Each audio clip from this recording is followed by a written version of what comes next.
Test one, two, test one, two.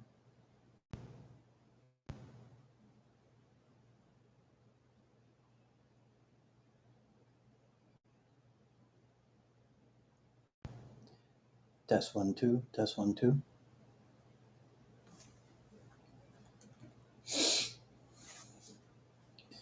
Test one, two, test one, two.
Hmm.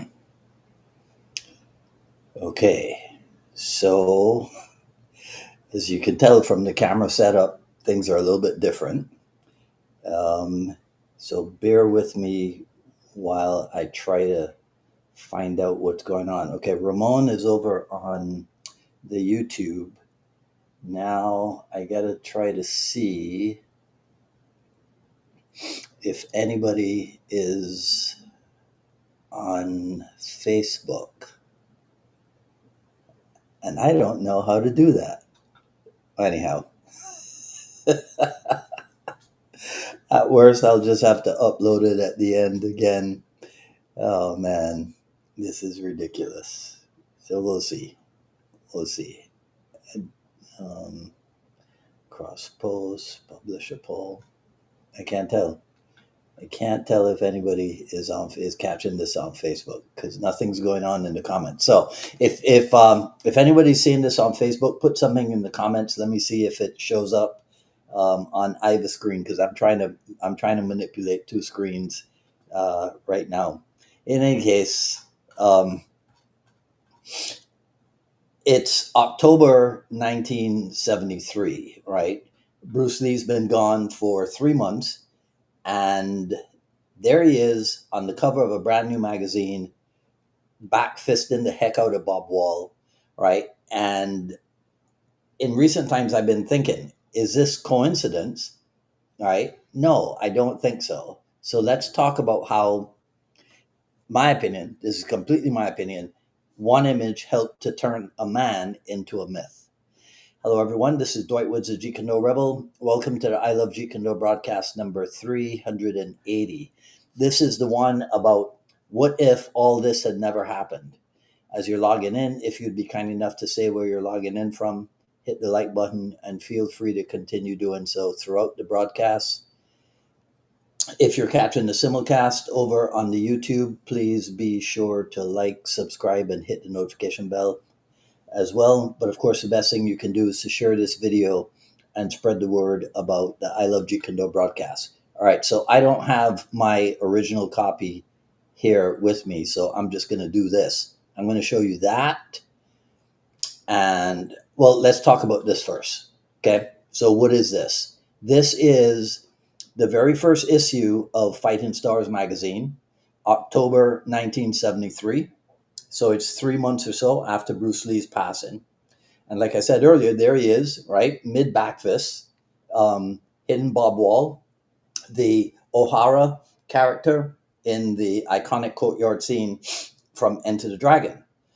So this is not just a tribute shot. This is something deliberate. It is a powerful moment of cinematic combat for sure. And now it's immortalized on the cover of a brand new magazine whose purpose is what? It is aimed squarely at growing martial arts fandom. So my question today is, what if this had never happened? What if Bruce Lee's image had not been cemented in time right as the world was watching? So that's what we're digging into. How Fighting Stars and others helped to launch a movement, not just for martial arts fans, but I would say for the myth of Bruce Lee. Okay, so it wasn't a random cover. It was published by whom? O'Hara Publications, which is run by whom? Mito Uehara, who is a good friend of Bruce Lee's, right? Um, he had been publishing. Well, I don't know if it's him, but I know that Black Belt magazine itself had been in publication since 1961, right? Now Uehara, even here in 73, he had something that perhaps a lot of people didn't have, and that was exclusive photographs of Bruce Lee, taken I think in 66 or 67 or whenever, um, somewhat long before Bruce Lee had become like a global star. And those are the photo sessions that would later be featured in what? In, hey, don't fall. This thing here, don't fall, I said. Hang on. My bookshelf is crashing. right? Give me okay, stop. Right? So that's the stuff that came up in Bruce Lee's fighting method, the 66, 67 photographs. And that didn't happen by accident either. So this first issue of Fighting Stars, released just after Bruce Lee's death, and let's see, August, September, October. So 2 months after um, Enter the Dragon hit the theaters. So it was part tribute, and it was also part what I would call strategic publishing. Okay, so because Uehara, he was not just like a student, right? I mean, he was a savvy businessman, right? So he's like a calculating or calculated curator of a legacy, right? Because when Bruce Lee died, the entire world was stunned. People can tell you where they were when they heard that Bruce Lee had passed away. But within that moment, the way life is, it's a moment of grief, but it's also a moment of opportunity. The martial art world became desperate for more of Bruce Lee, and Fighting Stars delivered not just the memorial, but kind of like a front seat to Bruce Lee in action, right? So it kind of told the world that Bruce Lee might be gone, but he's still alive, so to speak, and hidden, right? So that iconic magazine cover, it helped to shape the narrative of Bruce Lee as a young man, a legend in motion, and to be honest, because of the right amount of publishing, that legend, you could almost say, to this day has never faded, right? So because uh, I got most of them here, right? So you guys will remember this. You'll remember this. You will remember these, right? Bruce, Best of Bruce Lee 1 and 2. Um, some of you might remember this. Okay, I know all of you remember this, right? And I found this out today, right? Some of you will remember this. I found out today. I actually have 2 copies of that. So all of that stuff was strategic. This is the right publishing that has kind of made sure that Bruce Lee's legend has not faded, right? So here's like real talk. We love the philosophy. We train the drills, the techniques, or whatever. We honor the man. But the Bruce Lee phenomenon, these books, the T-shirts, right, the wall posters, okay, YouTube clips, ultimately, that wasn't just by spirit alone, right? And my good friend, dentist and student Doc, he and I have a ongoing discussion about that. It was not by spirit alone. It was built by media. It was built by like strategic timing of the media effort, and by people like Mito Uehara who understood how to package memory into something that is a little bit more marketable. So that issue of Fighting Stars laid the groundwork. Over in the United Kingdom, this is what was going on. Kung Fu Monthly. This started Dennis Publishing. I forget the name of the guy, right? But this started in 1974. Okay, and I was talking with my other client, Amy, today, that because England was closer culturally to Hong Kong than Los Angeles, California would have been to Hong Kong because of the whole British colony stuff, right? I think it was easier for uh, Kung Fu Monthly to get access to like the pictures and that type of stuff, right? So that's what was going on in the United Kingdom, while Fighting Stars had been running for a few months or so in the States. Okay, So, Fighting Stars comes a couple of years later. We have the Tao in 75.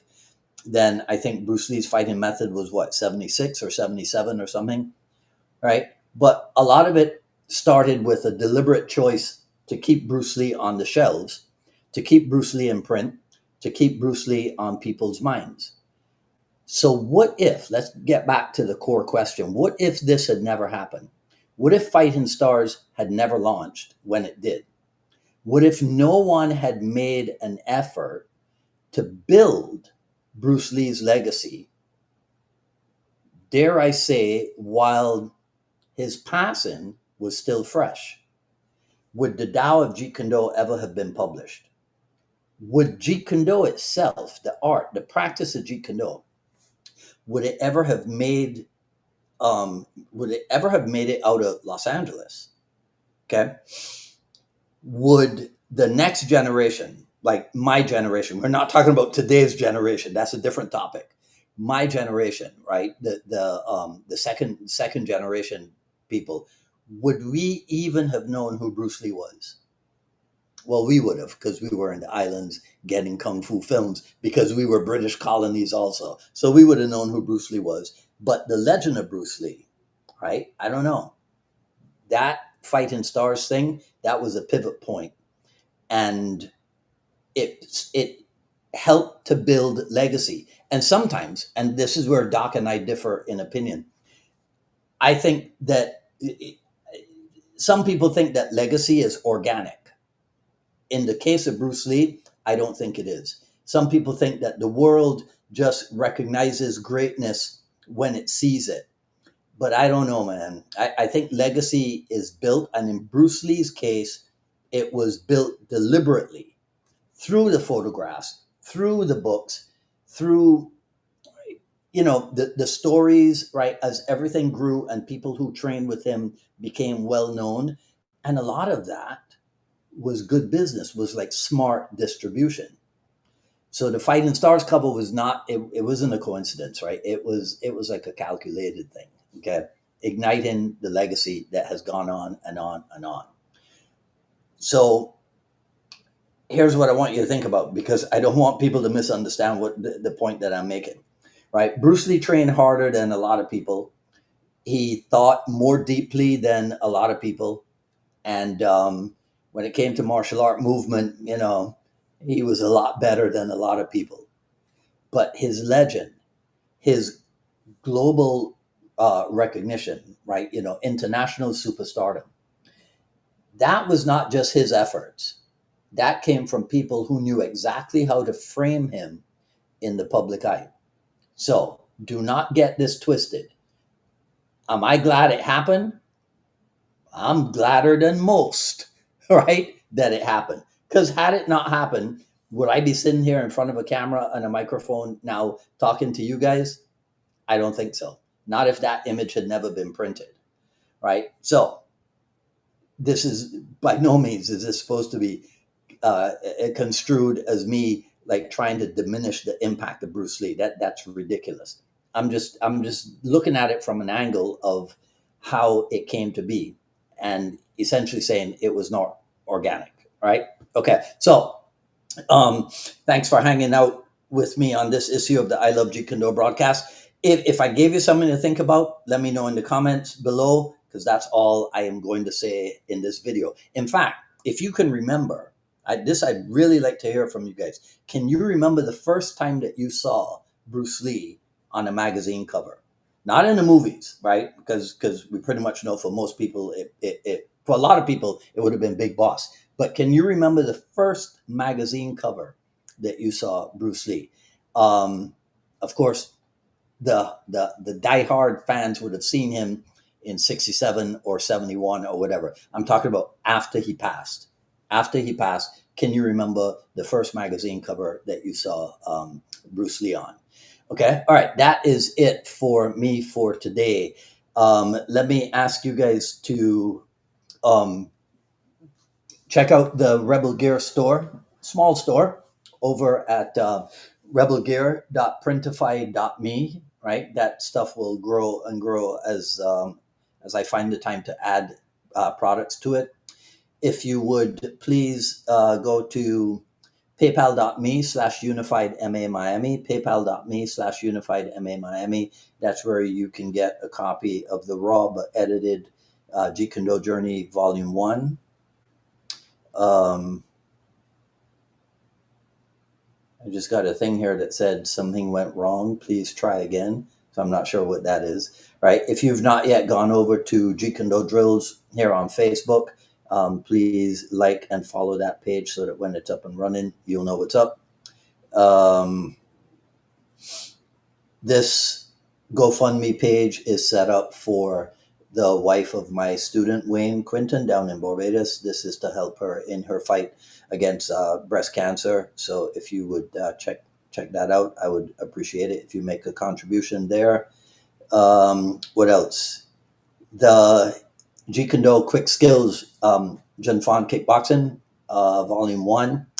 And this is over at Gumroad, the Jeet Kune Do Rebel, the Jeet Kune Do Rebel gumroad.com/L. Oh shoot, I can't even remember the thing, so I'll put it up later in post production. I can't remember the URL for that, and that's it. So I am on the road on Friday, but if I get to California in time, that we will definitely have an episode of the Jeet Kune Do dialogues, right? So when I finish with you guys here, I'll go ahead and put that up. I have all the times calculated. It should not be a problem at all. Okay. So that's it. All right. So you guys enjoy the rest of your evening. This is Dwight Woods, the Jeet Kune Do Rebel, signing off. You guys take care, and we will talk soon.